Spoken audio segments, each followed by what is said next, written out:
the 1958 film starring Elizabeth Taylor, Paul Newman, Burl Ives, Judith Anderson, Jack Carson, and Madeline Sherwood, entitled Cat on a Hot Tin Roof, was well received by both critics and audiences, and was MGM's most successful release that year.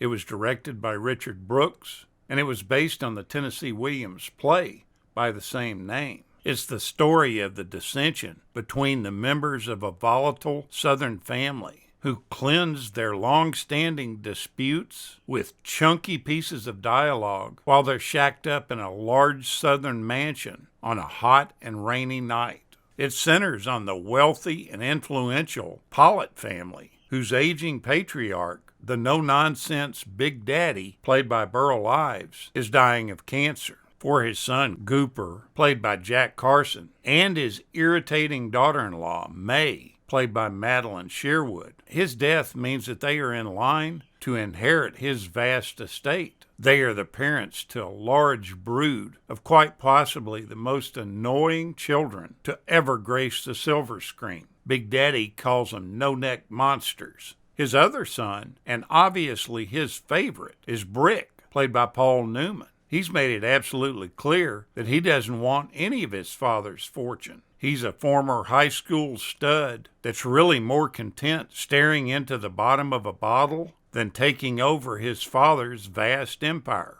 Brick is married to Maggie, the cat, played by Elizabeth Taylor. She's completely unfulfilled sexually and emotionally by Brick. He constantly resists her sexual advances and completely scoffs at her need to have a child.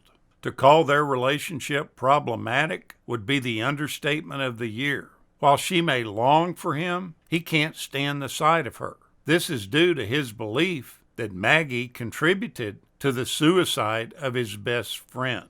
The bitterness and disharmony shown on the big screen is entirely tragic, and it's made even more so by the final act of purging that comes from Brick. He lets his emotions loose in a heartbreaking scene, scolding his father for his inability to show love, while at the same time proclaiming himself to be completely worthless. The movie was originally to be filmed in black and white, as this was kind of the standard practice for the more artistic movies of the 50s. But because Paul Newman and Elizabeth Taylor were cast in the leads, the director insisted on shooting this in color. All this primarily because of the striking eye colors of the two leads. When Paul Newman agreed to play the role of Brick Pollitt, he was under the impression that the movie would simply adapt from the original script into a screenplay. When the screenplay deviated wildly from the stage version, Newman expressed his complete disappointment in that, along with Tennessee Williams. The playwright was disgusted with the way they did the film. He even made the statement that this movie will set the industry back 50 years. He tried to talk everybody into not seeing it.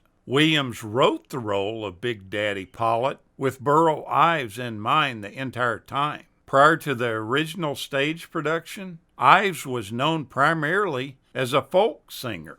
Everybody questioned the playwright's decision to have him in this role, but after playing it on stage, Ives won rave reviews for his role both on stage and on the screen. This kind of sparked him to go on and have a long and prestigious acting career.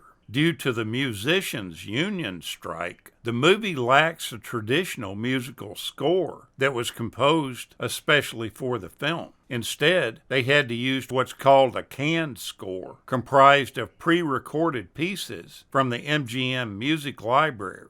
Although Elia Kazan directed this production on Broadway, he was not involved at all in the movie. And this despite having two cinematic successes with Tennessee Williams, one being A Streetcar Named Desire from 1951 and Baby Doll in 1956. He did eventually direct one more of his plays on Broadway, that being Sweet Bird of Youth in 1962. But that movie also went on to be directed by this movie's director, Richard Brooks. Now, there were a lot of different actors and actresses that had the chance to play these roles, and for some reason didn't do it. Lana Turner, Grace Kelly were both considered for the part of Maggie. Ben Gazzara, who originated the role of Brick on Broadway, turned down this role for the movie version. Production for the film started March 12th of 1958. And by March 19th, Elizabeth Taylor had contracted a virus which kept her off the shoot. On March 21st, she canceled plans to fly with her then-husband, Mike Todd, to New York, where he was going to be honored the following day at the New York Friars Club.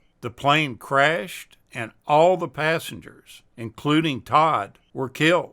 Elizabeth Taylor was just grief-stricken. She ended up remaining off the film until April 14th, at which time she returned to the set looking much thinner and weaker because she just couldn't eat. Despite being tragically affected by her husband's death, she did her best to continue on and was very professional in the way she handled things on the set. Everyone was completely astonished at her determination. The supper scene that they did required several shootings because the cast were very concerned about Elizabeth Taylor not eating while on the set. It's said that you can sense the rest of the cast members' concern as she slowly eats her food after innumerable takes trying to get the scene right. The other thing that people noticed was that she developed a severe stutter when she was speaking normally. All of this occurred after the tragic death of her husband. But when she took on the Southern accent for this production, that stutter went away. But this story takes a whole other twist a few years later. And this really has nothing to do with the film, but in my research I found this, and I thought this was so odd that I had to include it in here.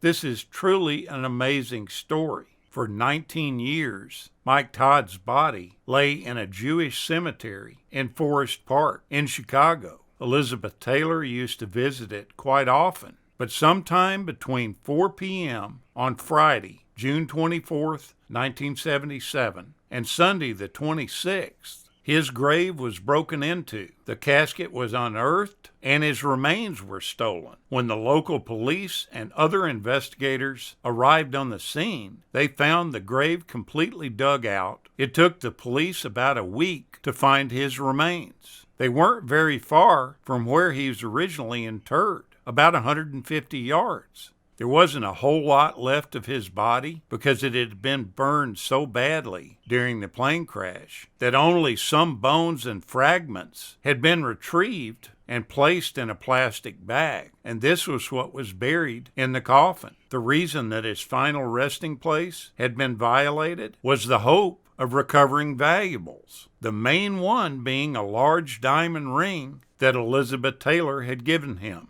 All of this was said to have been done by organized crime in the Chicago area. Within a few days, the damage that was done to his gravesite was repaired by the cemetery workers, and his body was returned to its original resting place. Elizabeth Taylor could have very easily been on this flight. Matter of fact, she would have been had she not been sick. Now you know an existing tidbit that I find very interesting about Elizabeth Taylor and the time that she spent on the set of Cat on a Hot Tin Roof. Take a look at this movie. You'll either love it or hate it. I don't think there's any in between. Thank you so much for watching, and we'll continue to chase the classics.